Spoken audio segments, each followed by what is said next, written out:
Halo Sobat Nime yang sudah ngumpulin sendal bagus di masjid waktu terawih. Mantap memang kalian, mantap. Cuan. Waduh. Dalam kesempatan kali ini kita lanjutkan lagi yuk Martial God Asura. Langsung aja kita gas. Setelah membumi hanguskan Sekte Liyun, Feng pun memutuskan untuk kembali menuju gua harta karun tempat leluhur Sekte Azure Dragon. Setibanya di dalam gua, Feng pun menyuap Master Sekte dengan barang jarahan dari Sekte Liyun, berupa benda-benda berharga atas hancurnya Sekte Azure Dragon akibat ulah dirinya. Tapi Tuan Li, si Master Sekte, mengatakan santuy-santuy saja. Yang mereka hancurkan itu hanyalah rak-rak kosong, ujarnya. Setelah menyuap Master Sekte, Feng pun mulai melakukan kultivasi untuk mempelajari teknik seni bela diri yang Feng dapatkan dari Master Sekte beberapa waktu lalu. Yang awalnya teknik itu digunakan untuk mengalahkan Sekte Liyun, baru mau dilatih sekarang. Teknik yang Feng latih kali ini adalah Throw Night Heaven, yang merupakan teknik pemanggil naga. Dengan kemampuan yang dimilikinya saat ini, ternyata Feng masih belum dapat menguasai teknik itu. Karena memang teknik itu merupakan teknik tingkat atas yang diberikan oleh Master Sekte. Master atau leluhur ini mengatakan kalau secara logika teknik itu hanya dapat digunakan oleh orang-orang yang sudah berada di ranah Heaven. Jadi wajar saja jika Feng masih kesulitan untuk menguasai teknik itu di dalam kultivasi origin. Leluhur tua ini juga memberikan suatu contoh kepada Feng seperti apa teknik itu sepenuhnya, dan ia memanggil naga itu di hadapannya. Selain untuk menyerang, naga ini ternyata digunakan sebagai alat transportasi karena kecepatan bergeraknya sangat-sangat cepat. Master Sekte juga mengatakan kalau dirinya hanya dapat mengeluarkan kekuatannya sekitar 1/10 atau sekitar 10% dari kekuatan aslinya. Jadi saat tubuhnya telah dibangkitkan secara utuh nantinya, ia akan mengajari teknik itu kepada Feng secara utuh juga. Kini leluhur itu pun meminta Feng untuk mengikuti dirinya, karena ia merasakan kalau spirit power yang dimiliki Feng ini ternyata sangat kuat, dan juga kultivasi origin yang ada di tubuh Feng ini sangat tinggi. Jika keduanya dapat digabungkan secara sempurna, maka Feng akan dapat mengalahkan kultivator di ranah Heaven dengan sangat mudah. Dalam perjalanan menuju tempat berlatih, Pak Tua ini mengatakan kalau dahulu ada 3 buah Magic Pearl, dan ia berhasil mengambil 1 buah, sedangkan 2 sisanya ada di hadapan mereka. Masing-masing dari Pearl itu pun berubah menjadi danau es dan juga danau api. Tujuan Pak Tua ini membawa Feng ke tempat ini adalah untuk meminta Feng untuk berlatih mengendalikan spirit powernya, karena di tempat ini dapat mengganggu kestabilan dari spirit power. Dan jika Feng dapat mengendalikan spirit power miliknya sesuka hati di tengah-tengah gangguan energi Pearl yang ada di tempat ini, maka teknik Dragon Torch bukanlah sesuatu hal yang sulit ditaklukkan oleh Feng.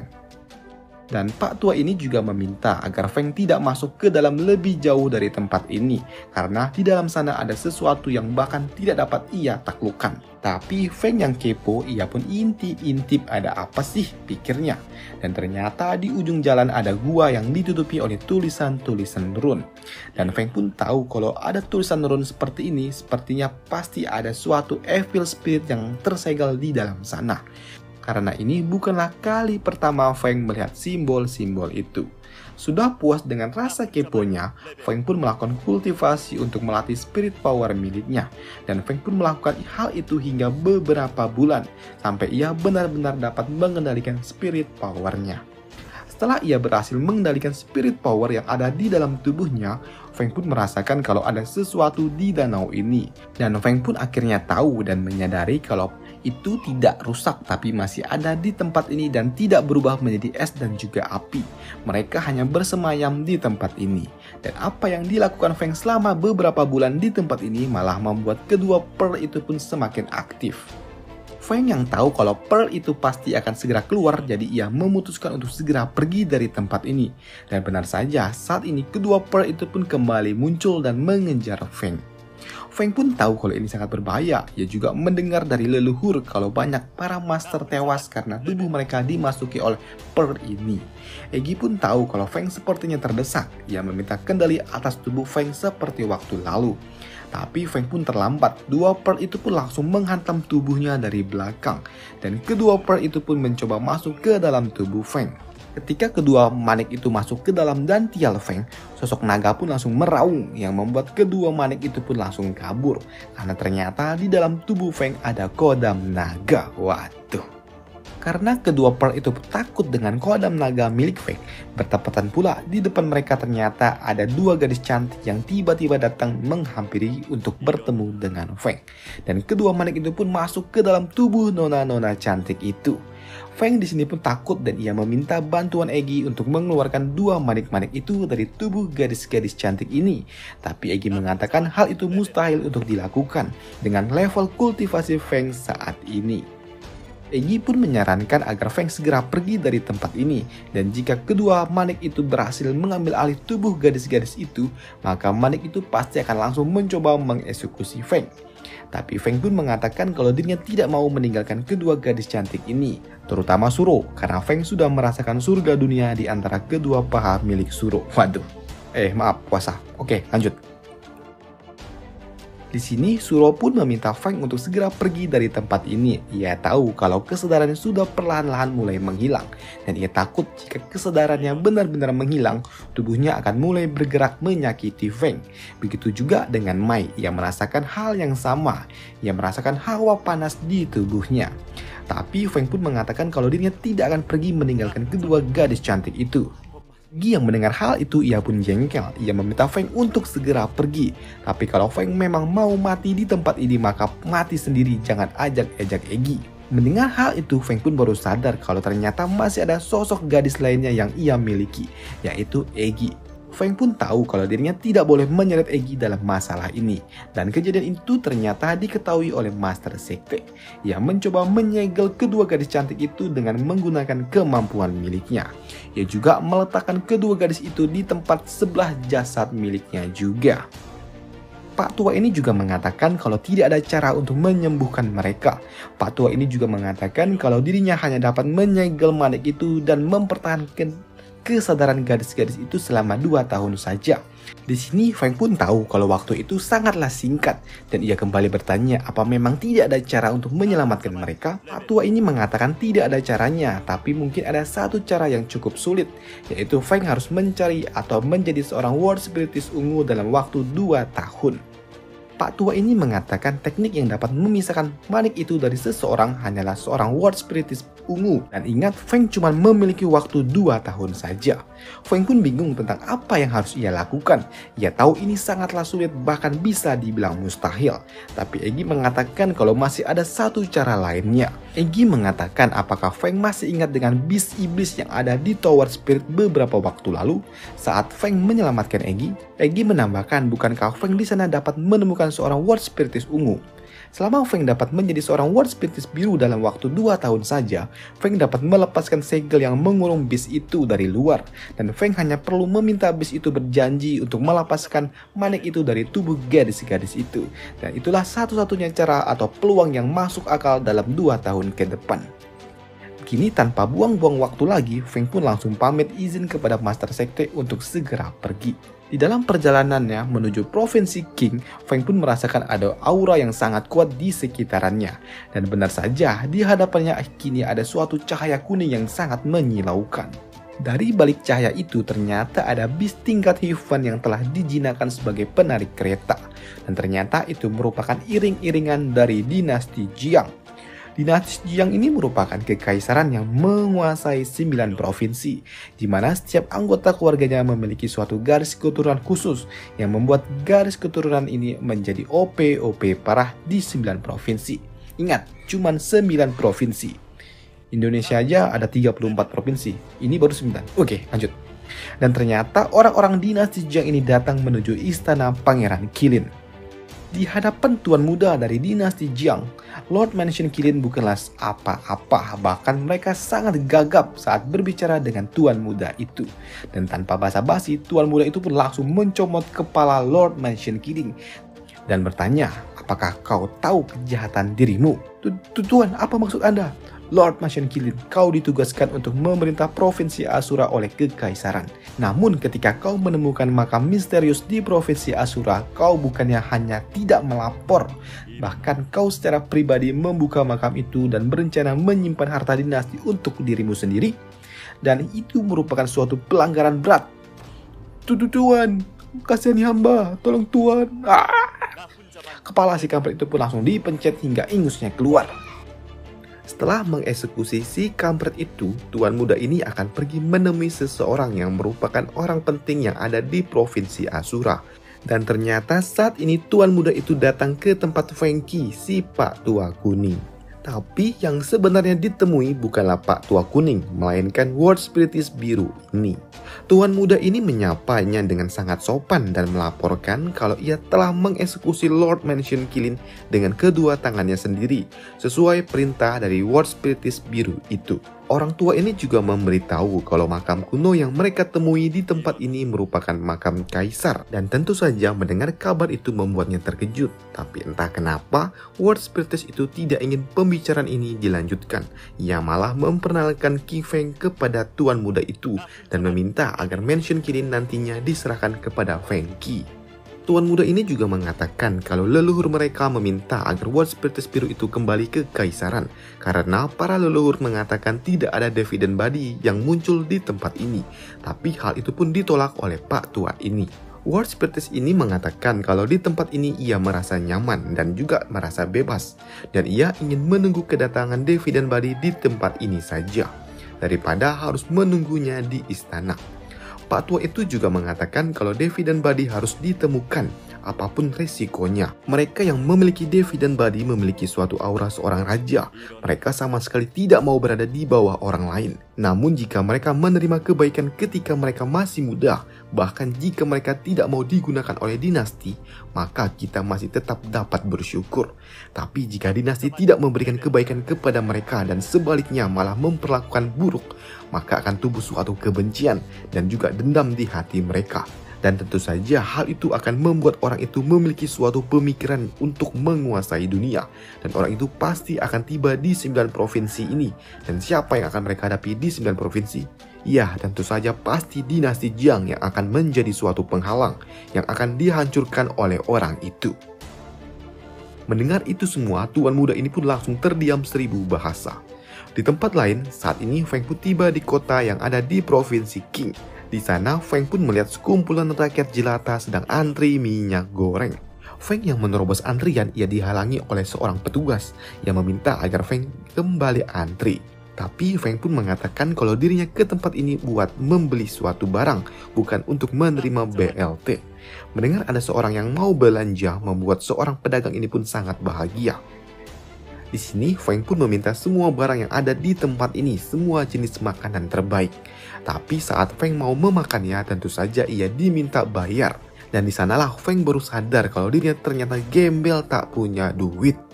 Dan tentu saja hal itu membuat penjual ini geram. Enak aja nih bocah mau makan gratisan. Tapi beruntung Lord yang ada di kota ini pun muncul. Lord ini pun mengizinkan Feng untuk makan itu semua secara gratis.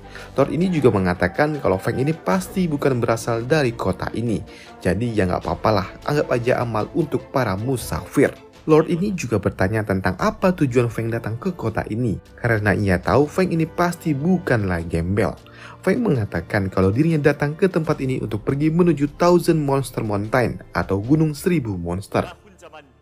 Mendengar itu, Feng pun diperingatkan untuk tidak pergi ke tempat itu, karena tempat itu sangatlah berbahaya. Tempat itu juga dipenuhi oleh monster beast tingkat tinggi yang memiliki suatu kecerdasan. Bahkan monster-monster itu juga sudah mulai dapat berevolusi dan terlihat seperti manusia. Mendengar itu, Feng pun kembali bertanya, apakah orang-orang kuat di provinsi ini tidak mencoba menyingkirkan para monster? Pak Tua itu mengatakan tentu saja mereka telah mencobanya, tapi monster-monster itu terlalu kuat. Tapi ia juga sangat bersyukur kalau monster itu ternyata hanya berada di gunung saja dan tidak mengganggu kota yang ada di sekitarannya. Jadi jika hal itu terjadi pasti akan sangat merepotkan. Pak Tua ini juga mengatakan kalau ia tahu semua tentang hal ini dari cucunya. Ia juga menceritakan kalau cucunya merupakan seorang yang berbakat yang berasal dari murid inti sekte Illusionary Thunder. Si kakek juga menambahkan berkat bakat yang dimiliki oleh cucunya, kehidupan mereka pun yang awalnya sangat miskin kini dapat berubah menjadi lebih baik dan mendapatkan cukup banyak uang dan dapat dibagikan kepada sesama warga. Tapi sayangnya tiba-tiba saja datang seorang pelayan. Pelayan ini pun melaporkan kalau cucu Pak Tua itu sedang dalam masalah besar. Ia kedapatan telah menyinggung tuan muda dari pemilik sekte dan harus dimasukkan ke dalam penjara. Dan tentu saja hal itu membuat si kakek tua ini pun yang awalnya sangat membanggakan cucunya langsung tersentil jantungnya. Beberapa waktu kemudian, Feng pun pergi menuju sekte Illusionary Thunder. Di tempat ini, Feng pun mencoba untuk membalaskan budi dengan cara menyelamatkan cucu dari Pak Tua itu yang telah memberikannya makan. Di sana, Feng pun melihat tuan muda yang telah memenjarakan cucu dari Pak Tua itu. Di sana juga Feng pun mendengarkan kabar kalau Prestigious Villa akan datang melakukan penyerangan ke Gunung Monster. Selain berita itu, Feng juga mendengarkan kabar kalau mereka mengatakan ada suatu acara pernikahan yang akan diadakan oleh Prestigious Villa. Mereka juga akan mengumpulkan murid-murid sakti dari seluruh provinsi dan tiba-tiba BAM! Feng pun datang dan langsung memijak bocah itu. Sedangkan ciwi-ciwi yang ada di sini pun mau kabur tapi langsung ditangkap oleh Feng. Feng pun langsung menghajar bocah itu dan meminta agar bocah itu membebaskan murid yang bernama Li Datao. Tapi sayangnya tuan muda itu mengatakan kalau ia tidak mengenal murid yang bernama Li Datao. Bocah ini mengatakan kalau dirinya tidak tahu siapa yang dimaksud oleh Feng. Yang ia tahu setiap orang yang menyinggung dirinya akan segera dipenjara. Setelah mengetahui di mana tempat tahanan berada, Feng pun langsung pergi ke tempat itu. Tapi sebelum ia pergi, ia juga meminta duit yang dimiliki oleh tuan muda itu. Beserta para ciwi-ciwi ini juga memberikan suatu uang kepada Feng. Di dalam penjara, Li Datao saat ini sedang gemetaran karena ia akan segera dihantam oleh para senior-seniornya. Tak lama setelahnya, Feng pun datang. Ia datang membawa token milik tuan muda sekte dan memerintahkan untuk melepaskan bocah itu. Dan bocah-bocah yang telah menghajar Li Datao harus dihukum dengan cara patah kaki dan juga patah tangan. Setelah Feng menyelamatkan bocah itu sebagai balas budi, Feng pun pergi menuju Prestigious Villa. Di sana, Feng pun melihat antrian yang sangat-sangat panjang dari para murid. Di sana juga, Feng pun melihat ada seseorang yang ia kenal, yang merupakan bocah dari Wild Ward Spirit, yaitu adalah Gu Bo. Di sini, Gu Bo pun sangat senang karena ia dapat bertemu kembali dengan Feng. Gu Bo juga menjelaskan tujuan utamanya datang ke tempat ini bukanlah untuk kawin, tapi untuk mencari harta karun yang ada di Gunung Monster itu. Gu Bo juga menjelaskan menurut legenda pernah muncul suatu raja monster di tempat itu. Dan masih menurut rumor, monster itu pun ingin menguasai daerah-daerah lain di sekitarnya. Dan hal itu memaksanya terlibat suatu pertarungan dengan dinasti Jian yang merupakan kekaisaran yang menguasai 9 provinsi. Lalu terjadilah suatu pertarungan hebat antara kaisar dan juga raja monster, yang pada akhirnya kaisar dapat memenangkan pertarungan itu. Tapi sayangnya kaisar pun juga harus tewas beberapa waktu kemudian. Sebelum kaisar tewas, ia pun berpesan kalau para penerusnya, yaitu garis keturunannya, tidak diizinkan untuk masuk dan menjarah sumber daya yang ada di dalam sana. Tapi hal itu tidak berlaku kepada orang-orang lain. Harta karun yang ada di tempat itu merupakan harta milik sekte-sekte yang sebelumnya terlibat pertarungan dengan para monster. Dan masih menurut rumor kalau di gunung itu ada sumber energi yang dapat membuat monster itu menjadi sangat kuat. Lantas Feng pun bertanya, berarti orang-orang hebat yang ada di tempat ini bukan cuma untuk kawin saja, tapi untuk mencari harta karun itu. Dan hal itu pun dibenarkan oleh Gu Bo. Tapi Gu Bo pun mengatakan kalau hal itu tidaklah sesimpel itu. Ada suatu unsur politik juga di dalamnya. Kalau sebenarnya Prestigious Villa ingin menguasai semua harta karun yang ada di tempat itu. Jadi mereka pun sengaja mengadakan acara pernikahan ini untuk membangun suatu kekuatan untuk menutupi kecurigaan dari dinasti Jiang. Gu Bo juga menambahkan sebenarnya mengundang murid-murid terbaik di seluruh provinsi hanyalah untuk mengalihkan perhatian saja. Karena sebenarnya Prestigious Villa telah mengundang 8 murid terbaik secara eksklusif. Dan 8 orang inilah yang dikenal sebagai anak-anak muda terkuat yang ada di 9 provinsi. Bahkan anak-anak muda ini sudah ada yang berada di ranah Heaven. Dan di antara mereka semua ada satu yang harus diwaspadai oleh Feng, yaitu Ji Qingming. Gubo menambahkan bukan cuman karena ia memiliki suatu persenjataan elit, ia juga sudah berada di ranah Heaven dan seorang World Spiritist biru. Selain itu, masalahnya Feng telah menyinggung adik dari orang itu di Tower Asura, dan Gubo khawatir jika Feng bertemu dengan orang itu pasti tidak akan melepaskan Feng. Mendengar hal itu, Feng pun masih santuy-santuy saja, dan Feng pun kembali bertanya, bukankah Gubo tadi mengatakan kalau ada 8 orang yang di-invite secara khusus? Tapi kenapa Gubo hanya menyebutkan 7 nama saja? Dan siapa nama satu lagi yang belum disebutkan oleh Gubo? Dan untuk nama-namanya kalian bisa baca sendiri ya, karena malas bacanya, ribet ini tulisannya, waduh. Oke, lanjut. Gubo mengatakan kalau satu murid lainnya yaitu berasal dari provinsi Asura, yaitu Zhang Tianyi, yang merupakan murid terkuat dari sekte Asur Dragon. Mendengar nama itu, Feng pun tidak asing. Ia tahu nama itu sudah seperti legenda di sektenya, yang merupakan seorang yang sangat jenius yang mendirikan aliansi Wing. Tapi Feng pun mengatakan kalau orang itu sudah meninggalkan sekte beberapa tahun lalu. Gubo juga mengatakan kalau nama Zhang Tianyi sangatlah terkenal karena ia dapat mengalahkan murid-murid elit dari berbagai provinsi dalam suatu pertarungan. Mendengar itu, Feng pun sedikit minder. Ia mengatakan di dalam hatinya, jika tanpa bantuan Egi, ia yakin dirinya pasti hanyalah seorang kultivator kecil di ranah origin yang tidak dapat berkembang seperti ini. Beberapa hari kemudian, Feng pun melihat ada bapak-bapak tua kampret yang sepertinya sange melihat para ciwi-ciwi yang ada di kota ini. Feng dan Gubo pun bergosip tentang apa yang dilakukan oleh Pak Tua itu di tempat ini. Apakah Pak Tua itu akan mengikuti acara pernikahan khusus anak-anak muda atau bagaimana? Gubo pun mengatakan hal yang sama, tapi ya karena tujuan prestigious villa untuk mengalahkan para monster yang ada di gunung, ya mau bagaimanapun Pak Tua ini pun diizinkan untuk ikut dalam acara pernikahan itu.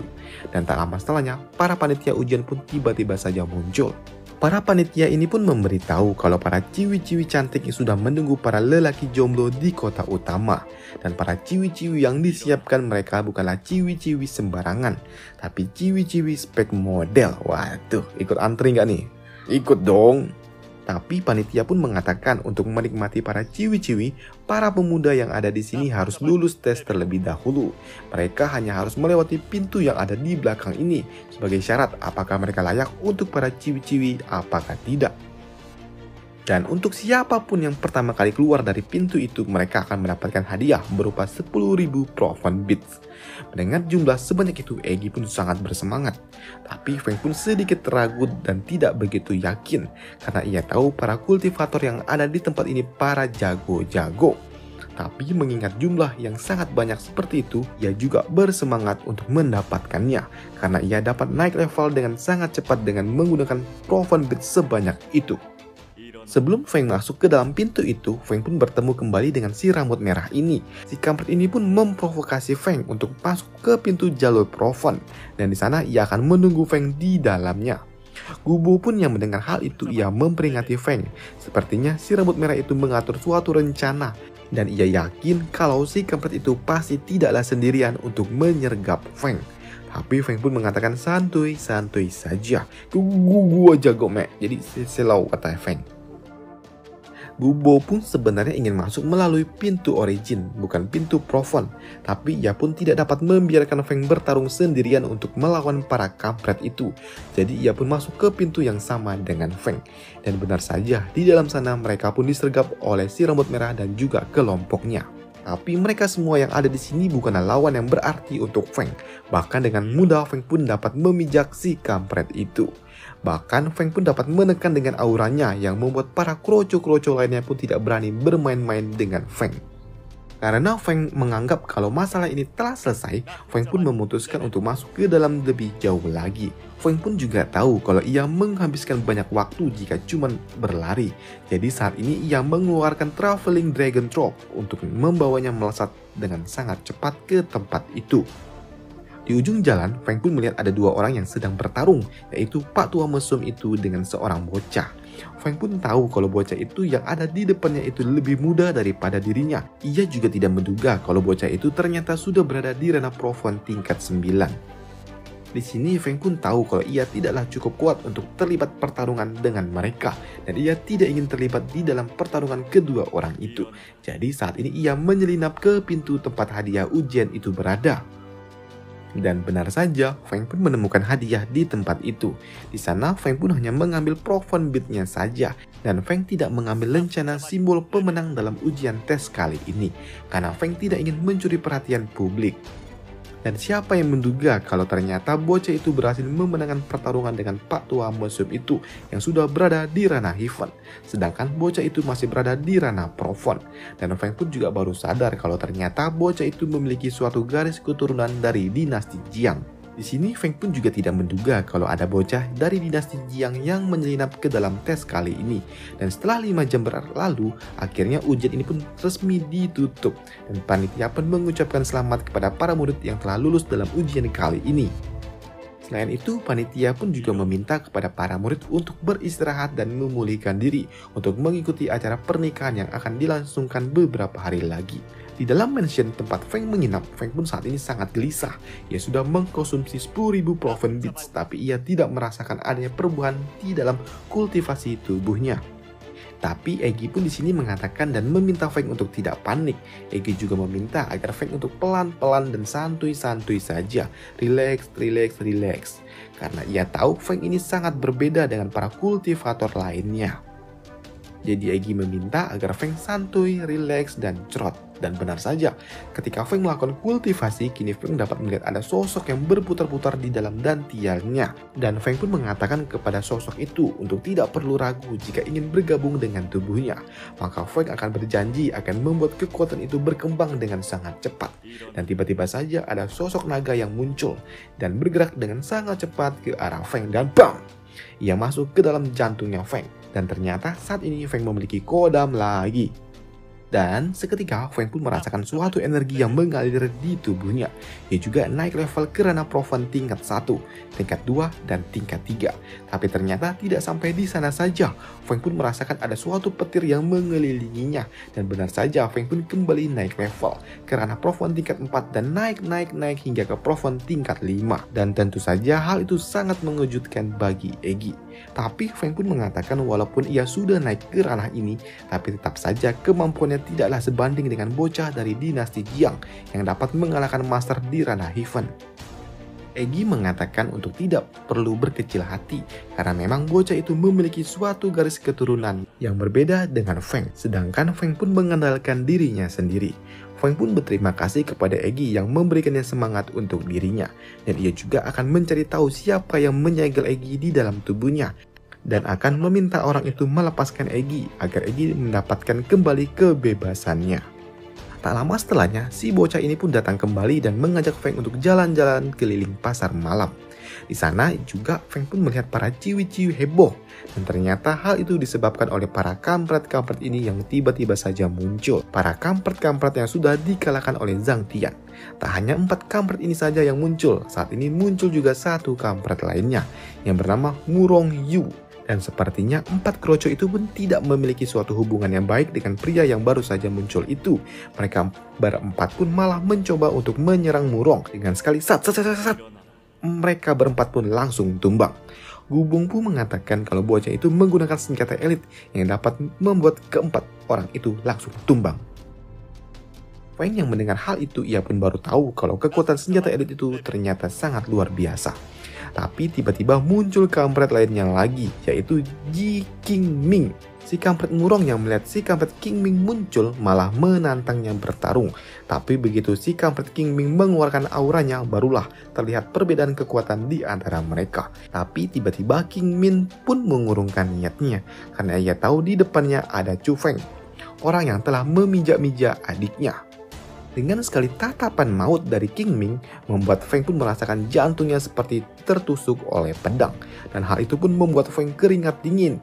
Dan Feng pun baru pertama kali merasakan sensasi mengerikan dari hawa membunuh dari seorang World Spiritist biru. Melihat Feng yang hanya berada di ranah Profound tingkat 3 dan berani memijak-mijak adiknya, sungguh membuat si kampret ini pun geram. Tapi Feng pun di sini masih merasakan sensasi yang sangat mengerikan. Rasakan tekanan yang sangat kuat ini membuatnya langkahnya pun menjadi sangat berat dari spirit power yang dilepaskan oleh si kampret Qingming. Tapi tiba-tiba muncullah seseorang lainnya yang meminta mereka untuk berhenti. Dan orang itu adalah Shu Zhongyu yang berasal dari Guild World Spirit, yang memang ternyata ia adalah rival dari si kampret King Ming. Dan setelah alur cerita Martial God Asura di sini, dan sampai jumpa di video selanjutnya. Dan sampai jumpa. Bye. Capek oi puasa.